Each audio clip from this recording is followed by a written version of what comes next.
मेरा सांवरा निकट हो, मेरा सांवरा निकट हो, जब प्राण तन से निकले, मेरा सांवरा निकट हो, जब प्राण तन से निकले, इतना तो करे न स्वामी, जब प्राण तन से निकले।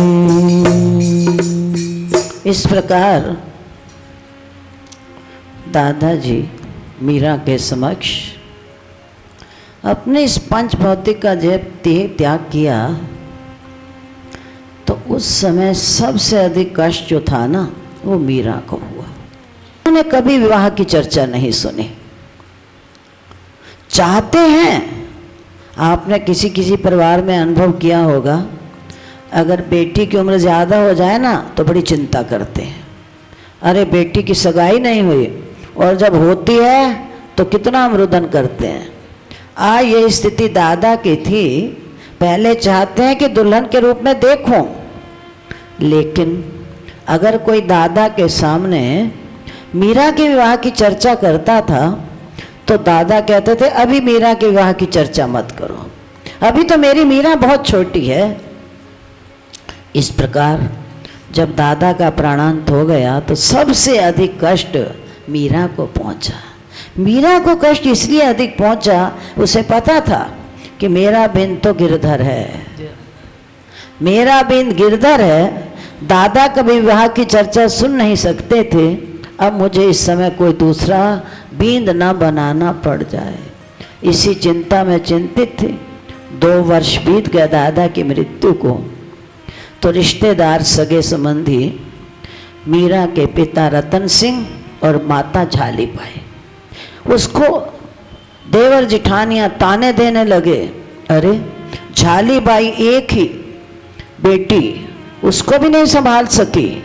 आज तक इसने कभी ये नहीं सिखाया कि कोई काम किया जाता है, बाहर दीन दुनिया का ऐसे कोई भान नहीं। ससुराल में जाएगी तो क्या इसका योग काम आएगा, क्या इसका संगीत काम आएगा ससुराल में, क्या इसका योद्धापन काम आएगा।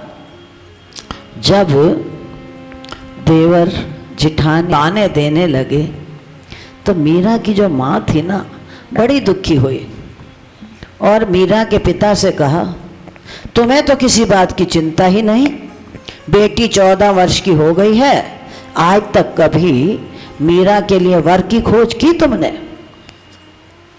तो पिता रतन सिंह ने कहा, ये काम मेरा नहीं है, ये काम तो माताओं का होता है बेटी को समझाना, मैं थोड़ी समझाऊंगा। तुम बेटी को समझाओ, सिखाओ कि शादी के बाद ससुराल में जाना है, पति की सेवा करनी है, सारे घर के काम सीखने हैं, ये मेरा काम नहीं है। तो मीरा की माँ ने मीरा को बुलाया और कहने लगी, बेटी तू कितनी सुंदर है, कितनी सुकोमल है, तुझे दीन दुनिया के बारे कुछ ज्ञान नहीं, जब ससुराल में जाएगी तो क्या करेगी? तो मीरा कहती है, माँ मेरा तो बिंद गिरधर बन चुका है, क्या कोई लड़की 2-2 विवाह भी करती है? जब मेरा एक बिंद गिरधर बन गया तो फिर दोबारा विवाह की बात क्यों? माँ ने कहा, अरे पगली, मैंने तो तेरा मन बहलाने के लिए कहा था कि तेरा बिंद ये गिरधर है। अब मीरा ने कहा, माँ जानती हो मैं कुछ भी हो जाए दूसरा बिंद कभी भी बनाने वाली भी नहीं। तो मीरा की माँ ने कहा, अच्छा ये बता तुझे कब मेहंदी लगी थी, कब हल्दी चढ़ी थी, कब मैंने तुझे विदाई दी थी जो तू कहती है मेरा विवाह गिरधर के साथ हो गया? तो मीरा गए, दौड़कर हल्दी लगाई, मेहंदी लगाई, सुंदर वस्त्राभूषण धारण करके आ गई और कहने लगी, माँ अगर तू कहती है कि बिंद कहीं लेकर जाता है तो मैं गिरधर के साथ कहीं दूर चली जाती हूँ। जब मीरा ऐसी भोली भोली बातें करती थी तो मीरा की जो माँ थी ना बड़ी दुखी हो गई है। दुख में आकर उसने अपनी देवरानी से कहा कि कुछ इसको समझाओ, मेरे समझाने से तो ये समझती नहीं है। तो उसकी ताई जो थी मीरा की, मीरा को समझाने आ गई। तो मीरा ने उस समय क्या उत्तर दिया, जब समझ प्रेम में डूब गई, जब समझाने का समय था वो तो समझी नहीं, जो समझा दिया वो मैं समझ गई। जब समझ प्रेम में डूब गई, अब समझाने से क्या होगा, तुम मेरे थे। मीरा कहती है कन्हैया तुम मेरे थे, मेरे हो और मेरे ही रहोगे, अब बहको ना बहकाने से। तुम मुझे ताई कितना भी बहका दो ना, मैं तुम्हारे बहकाने से समझने वाली मैं नहीं हूँ। अंत में मीरा की ताई जो थी उसने कहा चलो कोई बात नहीं, मेरे भोजराज उसके साथ मैं मीरा की बात चला देती हूँ। आखिर तो मीरा की माँ कहती अरे कहाँ चित्तौड़ के राजा तुम और कहाँ हम। तो मीरा की ताई ने उत्तर दिया जब उनकी बेटी मेड़ता में ब्याही जा सकती है तो क्या हमारी बेटी वहाँ नहीं जा सकती। तुम इस बात की चिंता न करो, भले ही तुमने यह कहा कि अधिकांश संबंध बराबर वाले में होना चाहिए, लेकिन नहीं, जब उन्होंने अपनी बेटी दे दी तो हमें भी देने का अधिकार है। उस समय ताई ने अपने मायके घर में संदेशा दे दिया और कहने लगी कि मेरा मन कर रहा है मैं कुछ दिन मायके में आकर, एक निमित्त बनाया जाता है ना, बहाना। तो माता पिता ने कहा कि तुम आ सकती हो, लेकिन मैं अकेली तो आऊंगी नहीं, मुझे लेने के लिए किसको भेज दो, भोज को भेज दो। इसी बहाने ये देख भी लेंगे, मीरा भोज को देख लेगी और भोज मीरा को दे। ताई ने एक बार निमित्त बनाया और तो ताई ने कहा बेटी तुझे अगर इस दुनिया में जन्म लिया है ना तो ये है कि तुझे विवाह भी करना पड़ेगा, अर्थात तुझे बींद भी बनाना पड़ेगा।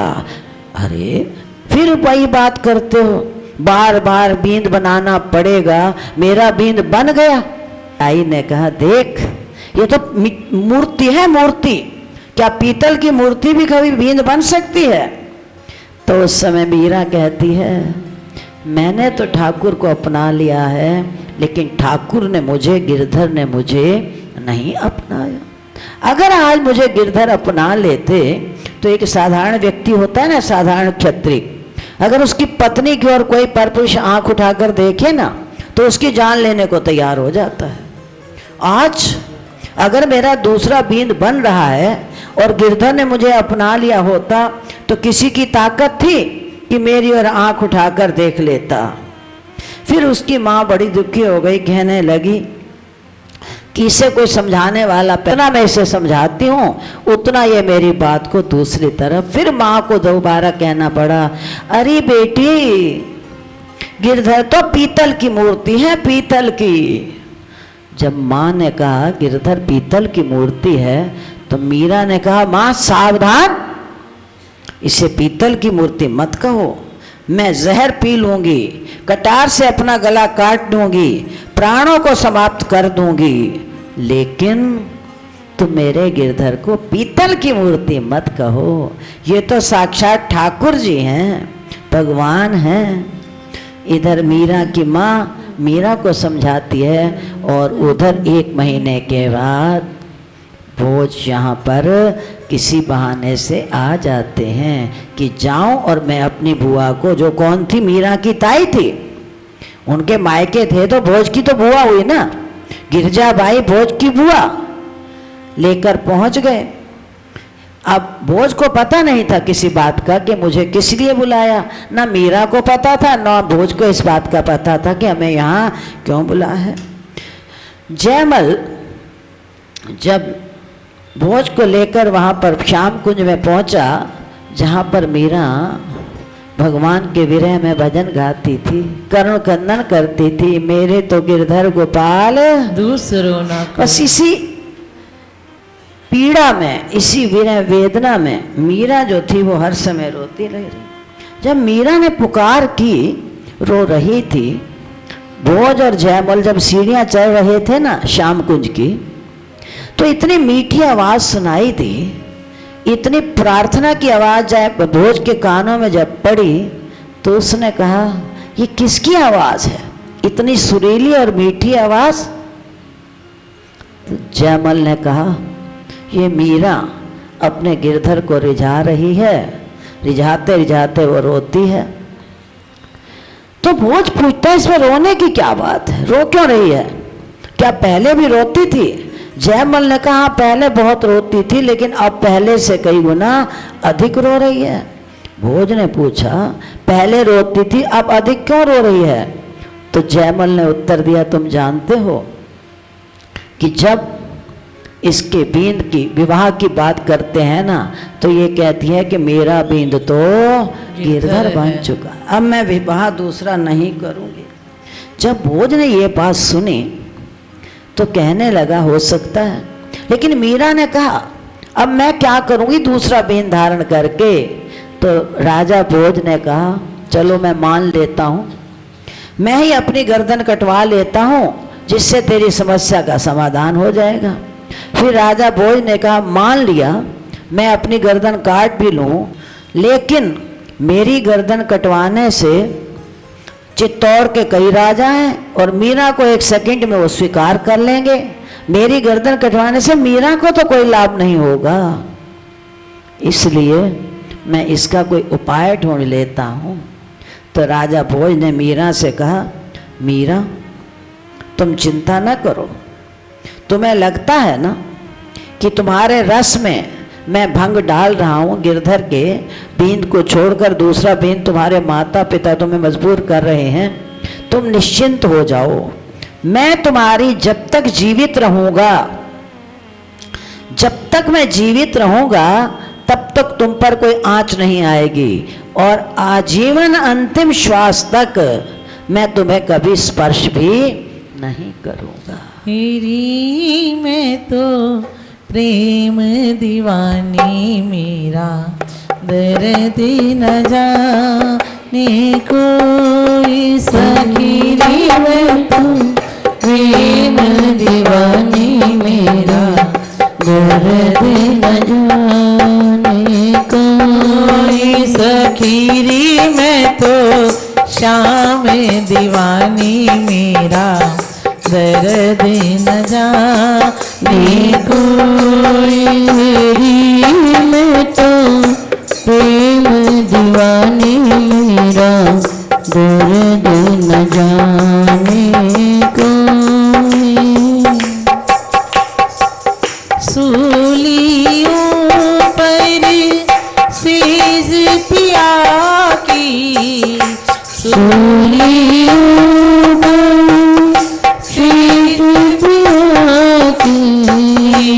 सूलियों पर सेज पिया की, सूलियों पर सेज पिया की, किस विध मिल नो होई, सखी मैं तो श्याम दीवानी, मेरा दर्द न जाने कोई, सखी मैं तो प्रेम दीवानी, मेरा दर्द न जाने कोई।